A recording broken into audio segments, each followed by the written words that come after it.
Hey guys, it's Michelle with Michelle Creations. Welcome back to my channel. Welcome if you're new here.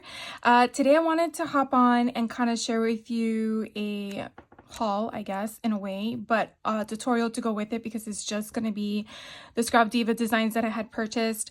I actually purchased these before the Black Friday sale, so I'm going to make a note and I'm going to inform you all that Erica, who's the owner of Scrap Diva Designs, she actually did 20% off this year in 2024 for the Friday after Thanksgiving here in the United States. So if I was patient enough and aware of, I probably would have held off on this purchase, but I didn't know. So I had already purchased it. Oh well. But what I wanted to share was that I did pick up her coffee cup holder, and this is a 4-ounce coffee cup holder. I did also purchase the 4-ounce coffee cup sleeve set. Now, I probably should have paid more attention in regards to what I would be using it for, but in all fairness, I didn't know what I was going to use it for. So I have not yet used these or played with them, but I'm going to show you what I did make with the 4-ounce coffee cup holder. I say that only because I think she has a K-cup option on there, so I'm letting you know it's the coffee cup option. And then I did purchase, since I was placing an order, the what are these called? The box making strips. So these are the box making strips. So all those dies that I've been purchasing to widen them, to make them into boxes or purses. This is what they would be used for. So I might do that in another tutorial on another day. But what I really wanted to share with you is this one. So on the front, you just see this lovely die and you're like, is that all you get? And no, that's not it. It actually has 2 of them in here. So this is one of the sheets, and then the second sheet actually has all of this fun die on here. Now, the one thing I'm going to tell you that's pretty nice about this die set, and I'm not sure if other companies out there that do the 4-ounce coffee cup holder set has this, so I'm just letting you know for Scrap Diva Designs. You have an offset, so you can kind of put your, I guess your matte portion, so your solid color, and then you have the inset, which is a decorative piece with the stitching that you can use for your cardstock, which is your design paper. You don't need to cut multiple, okay, wait. The die doesn't need to be cut twice.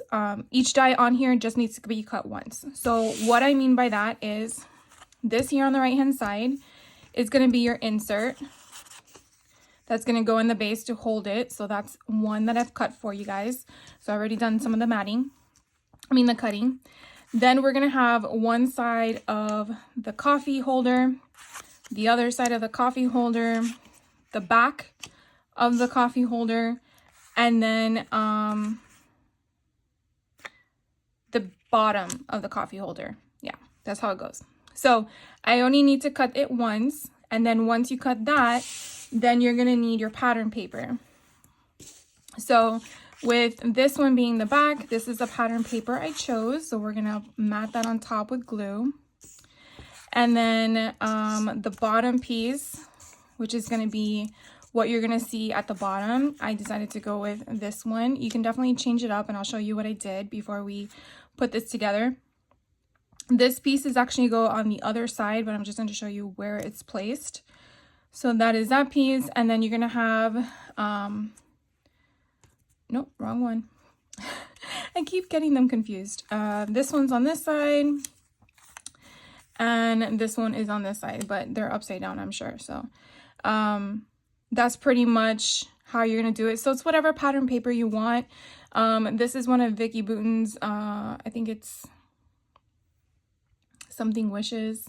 I think it's 2 years ago was her collection. So I just found it in my stash and decided to go with it. So we're gonna assemble all this together with you on camera. But before we do that, I wanna kind of show you what we're gonna actually put together. So what we're gonna put together is one of these. So this is essentially what it's gonna look like. So as you can see, you have the bottom that is colored. If you didn't as you can see, I also did a different color. So it's like red with some Christmas trees on the pattern, and then I did another red with leaves, and then you have that foiling that you see on camera. Oh, I probably should have done 2 of those. Wasn't thinking about that. I probably have to cut another one, but I can do that another time. So I did one with the insert already in it, and then I did another one where the insert is not in it. And the reason why, and I wanted to show you why, was because, again, this is designed for a 4-ounce coffee cup. Now, I don't know about you, I am not a coffee drinker. I know I've never tried the stuff. I guess I never really want to, but I felt like, you know, if not everyone out there is coffee drinkers and sometimes you don't know, what other stuff could we put in these things? So I had saw someone do a Christmas swap, I think it was, and they actually used an ornament, and I thought that was so clever. So I went hunting for one, actually the same one that I saw, and I found it at Walmart, and it's this little cute guy. So, I mean, it's really affordable. It's only $1.98. I think that's pretty reasonable for an ornament that's this cute. And it actually fits perfectly like that. Like, how cute is that? I mean, even for like a teacher gift, I think this is so freaking adorable. So you can definitely see how adorable that is. It just sits snugly right in there. You can get cellophane wrapping and then just wrap it up with a bow, a little tag, and call it done. Now, if you're like, I don't know if anyone would want an ornament, I totally hear you. So I decided, what if I didn't put the insert? What would we put inside?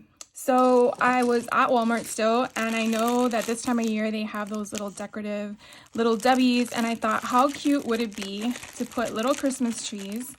And then I happen to have some K-cups of hot cocoa, and then you would just put it there to the side. And then you kind of do the same thing, you know, put the cellophane tape, or oh my god, I don't know why I say that, cellophane wrapping paper or wrapper. How would you refer to it as? I know it comes in a roll. Anyways, I'm pretty sure you know what I mean. You just put it up, put it in a bow, put a label on it, and who wouldn't want, assuming they have a K-cup dispenser, who wouldn't want to have hot cocoa with some yummy treats? And I mean, I just think that's so freaking adorable. I would like that. Now, if you're like, well, I don't like that ornament, nor do I want to go in a diabetic coma, totally understand that as well. What other stuff could fit in here? So my thought was, I went straight back to the ornament section, and I found this cute little Santa Claus mug that I thought was adorable. The problem with this is how big the bottom is. So and then of course where the handle is. He would require nothing here at the bottom. So by putting him in, he kind of fits kind of wonky in my opinion. Like, he's not really straightforward, so he's kind of like off to the side, but he does fit. And then if you wanted to put a K-cup, the K-cup fits right inside. So again, I'm just trying to give you some options. If you wanted to still put an ornament, but your ornament was too big for the hole, what I decided to do was I cut one, and I took my 2.5-inch circle punch, and you can kind of see where I had the notch here because I couldn't find any circle dies to run it through my machine. So if you have one, then you wouldn't have this problem. But basically what I did was I just chose a side, I folded it down, and then I pretty much just slid this right inside. And because the width is exactly 2.5 inches, you can kind of, center it where you want it to be. And then you kind of just put it where you want, punch it, it pops out. This part here, you're going to have that half circle. I don't think you can do away with that, but you still have support. So now what I would do is I would put it in the middle here. I would glue it down because you want to have security. So when the person pulls something out, you don't want it to come with it. And then if you saw one of my haul videos last week, I showed you that during my Black Friday shopping, I found these cute little trees that light up at the bottom. And so I thought it would be really cute to put one of these because they're a little bit nicer of an ornament, given the value, but at the same time, it's that nostalgia Christmas going for it. And with a 2.5-inch hole punch, It kind of fits perfectly. I mean, it is wobbly, but again, if you put it in a nice pretty bow, you're not really going to have that problem. Or you can probably put a little bit of the removable tape down maybe, so that it's keeping it in place. Now, I do have all of the stuff here only because if you're giving it as a gift, I don't want the person to not be aware of stuff like that. But if that bothers you and you know the person you're giving it to, then you could probably remove it. But I really thought it was a cute idea. Wish my kid was in school because I really think her teachers would like something like that. But I wanted to show that to you because it's not too late. I think school has another week and a half, I think, or a week left before they're out for the holiday break. So given that I didn't cut 2 of these, I'm just going to show you what we have assembled and how I assembled it. So what I first like to do is work with just the base first. So choose which side you want as your presentation. Now remember, you are going to cover it up with the pattern cardstock, but if you have one side that you want to have visible on the edges or whatnot, just, you know, choose whichever side. What I typically do is that if you're finding that it's a hard time for you to crease these,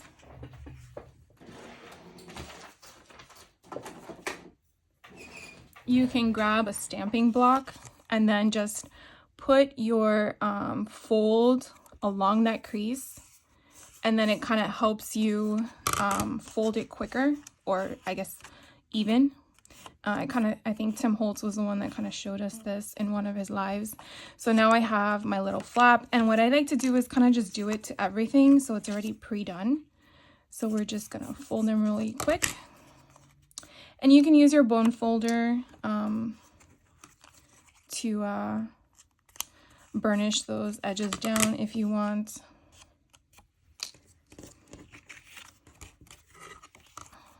So I hope you guys are having a good holiday season. I'm so excited that I'm getting all of my holiday gifts done. I just gotta wrap them, which I find very fun in doing. I know some people don't like the wrapping part.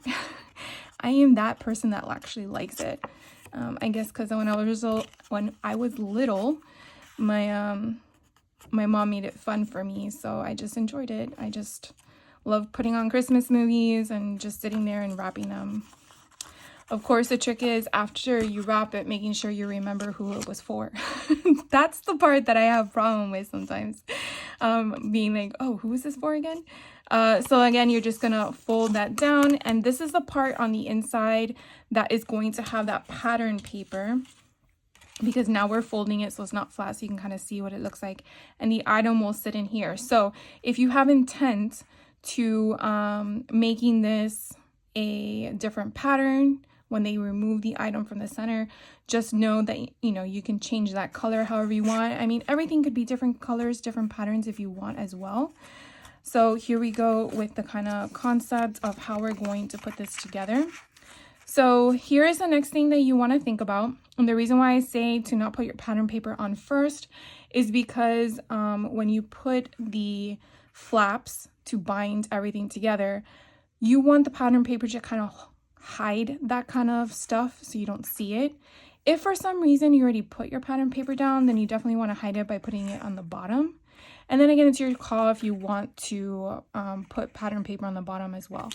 I like to put everything on the inside, unless again, I want the inside to be the beauty part, but we're gonna cover it anyways. So what we're gonna do is we're just gonna start building. Now you can use liquid adhesive, double-sided adhesive, whatever works for you. I find liquid is fine, and you just gotta hold it down for a little bit. And again, you just wanna line up your edges. You wanna make sure that it's not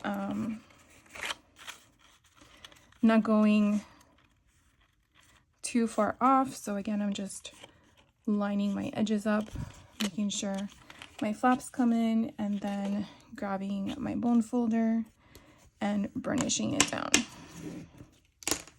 And then opening it up, and if there's any excess. So right now we have our little things there. So now the next part is figuring out which side goes where. So this part here, the flap, you want it to be here. You want it to be on the edge on the top. So this is going to go on this side. And the same kind of concept. You want the flap to go on the inside, right? And then this portion is going to go up here. So I like to work on the bottom and then go up.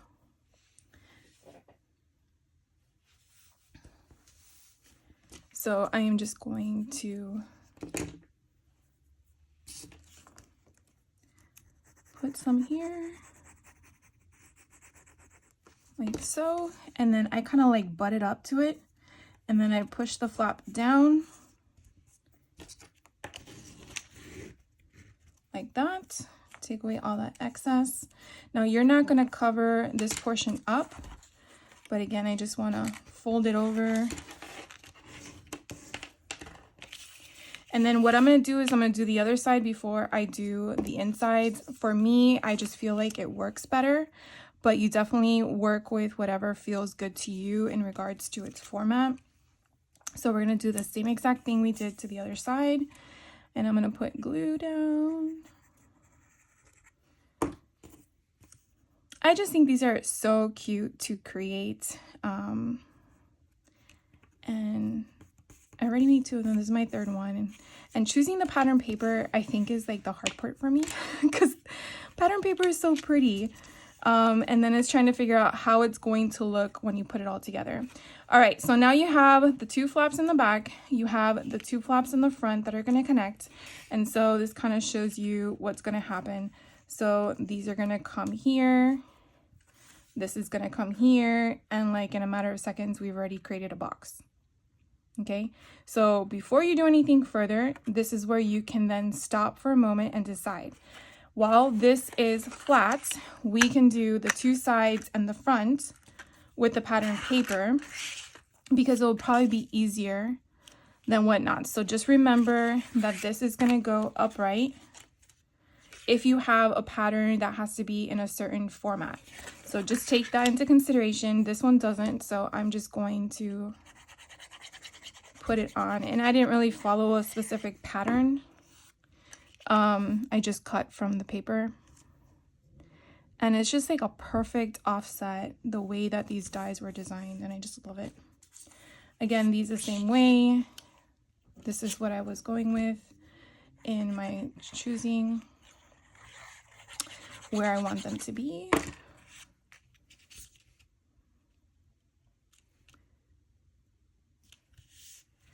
And then the other side is going to go here.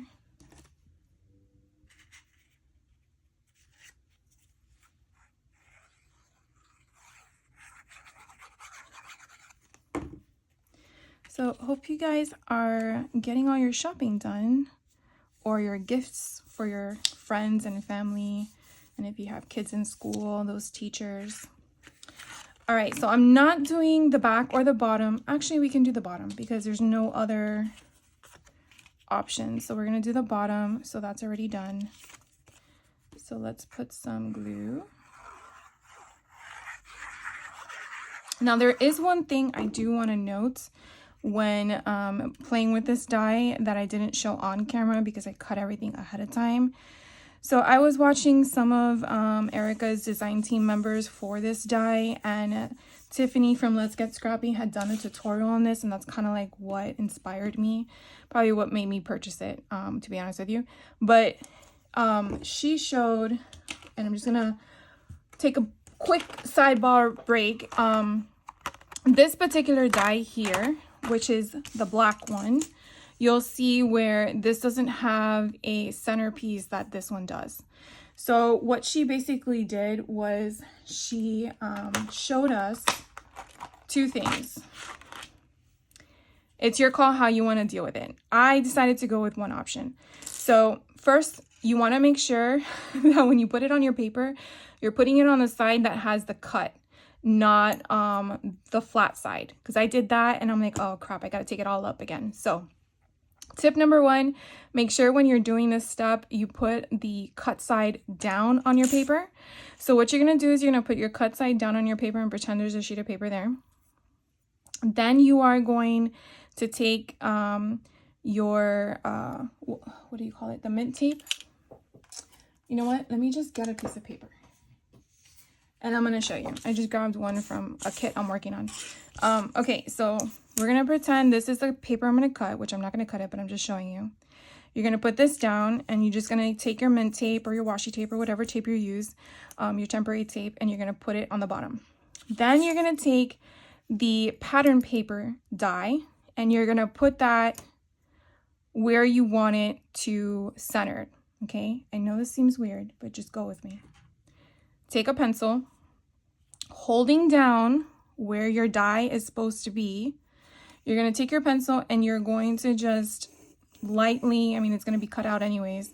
You're going to lightly put your circle in. You're just going to outline it as I did. Now you're going to remove the inset, which is your pattern paper die. So that's this one. And then you're going to take this little piece and again, the cut side down, and you're gonna put it where the lines kind of like, you can kind of see them because remember, they're not gonna cover them. Then you're gonna get another piece of mint tape or whatever tape you're using while you're holding it down so it doesn't move. And now you're gonna run it through the machine. I think in now her earlier dies or her latest dies, she has them connected. But this gives you the option of one, creating that notch wherever you want it to go, two, creating it without the notch if you don't want to put a pattern paper on top of it, and three, you can use that notch anywhere you want to use it. So it's a little frustrating if your whole intent is to use it for this purpose, but I feel like that option or solution would be your best avenue. And then you kind of get this, which I feel matches perfectly here. You're not going to get a perfect offset in the middle here. I didn't on any of the ones I did, but at least you get a perfect offset around. Now, if you wanted that to stay black, I think it would look weird, but that's my opinion. You don't have to go through the motion and then you'll just have black and then this will have its opening. So it's totally, again, your call. But in case you're thinking about getting this die, I wanted to point that out to you because I didn't run it through my machine. So getting back to the task at hand, we're going to go ahead now and glue the sides. So I'm going to go ahead and hopefully my glue is coming out because I took a break trying to...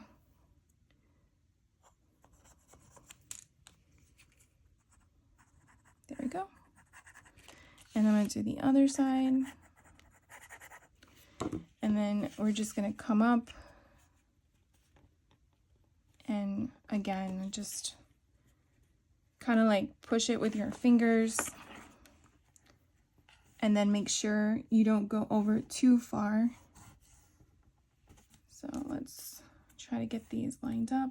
Once the glue kind of sets, then it doesn't take much longer for it to dry, but before it does, you definitely want to give it a go around to make sure that it's not too far in, just because if it is, then the next piece that fits in here will kind of like give you a wonky like fit. Okay, so then the next thing is to do is these little clasps here and then mat the inside. So we're going to go ahead and do the little clasps here and then this side and not go on the opposite side. And then we're just going to go inside again and just hold it real fast with your finger and go inside on this side. There we go. And if you want to use clips or something, you definitely can. I don't know, I just find it easier just to do it like this. And then again, you can take your bone folder and kind of get that to burnish down into your thing, and voila, we have this part. So now all we have to do is put this in here, And as you can see, the inside, you see the flaps, right? They're visible. And by using this, we will not see the flaps. Okay. So I would just need to cut another piece for the backside, and that's really my fault. So I told you that you only had to cut everything once, and I lied. I'm such a liar. It would just be the pattern paper that you would probably have to cut twice, but just for the base, to have the base in the front. And that's again only if you want to have that decor. If you want it to be solid black on the other side, or whatever color you were working with, by all means, go for it. And then just slide it a little bit. And then once it's where you want it, take your bone folder and then just make it where you want it and take off all that excess. And then look how cute it is. All right, so here's a decision you have to make depending on what you're making this for, as to do you need this piece or not. So I'm just gonna show you real quick the insert part. I really glued it all down with liquid adhesive. It was a bit it was a bit of a quick aspect because you know, liquid adhesive, once it touches the other part, it kind of like adheres pretty fast. And so you see, you kind of just want to burnish down the edges to give it that crisp line. Now, I had some leftover artisan cardstock, and that is the cardstock that I am using. So it is a 65 pound weight. I wouldn't suggest using anything less than 65 pounds when constructing this box, depending on what you're putting inside of it. And then as you can see, it fits perfectly. Now, do you have to glue it? I just think you should, because then it doesn't pop up and look, I don't know. But you can definitely see I kept the pattern paper on the inside. And again, you can do the same thing on the bottom if you want. On the back if you want. You can change it up. You can make it solid white if you wanted to write to or from, or use a white pen to do to and from if you didn't want to do a tag. We're going to glue this baby down. So I pretty much just went to town with the glue if it wants to come out. I tell you, these, I don't know what it is. I clean them out as often as I can, and I do this whole needle thing. And sometimes it works, sometimes it doesn't. I recently tried artisan glue, and I felt like it worked better, meaning it didn't really dry up as much on my nozzle. But I don't know if it's the glue, the user, or the head of the glue. So it could be a number of things. I don't think there's a specific way to put this in, but we're gonna do this real fast. And as you can see, some of the glue just, you know, goes where it wants to go. So this is the part where you're just gonna have to hold it down and, you know, just, I guess, use your bone folder to get it where you want it to go, because it's not like you can get anything in there. So you're just gonna have to play with it. And then once it's in there, you see all this excess glue that showed up. And I know that you can't really see because of the shadowing, but that's the part that I didn't like. And then if you use double-sided adhesive, I don't know if it'll work better, because I guess you would have to keep everything folded before you put it down. But anyways, I think it's adorable. So I wanted to share with you not only my purchase, but this time around, show you what I made with it, and then a few other options that, you know, I don't have any 4-ounce little coffee cups to show you. I looked through my stash and I have the bigger ones, which are the 6 or the 8 ounce. But I'm pretty sure you can find them, especially this time of year at the holiday time, that they have them at like Marshall's, Home Goods, TJ Maxx maybe. I don't know about Ross, but usually those types of stores have things that you can fill and put there. So anyways, thank you guys for hanging out with me. If you have any questions on any of the things I shared with you, please don't hesitate to ask. I try to get back to you guys as soon as I can. And thank you guys so much for watching and hanging out with me. And I will catch you on the next video. So have a good one. Take care.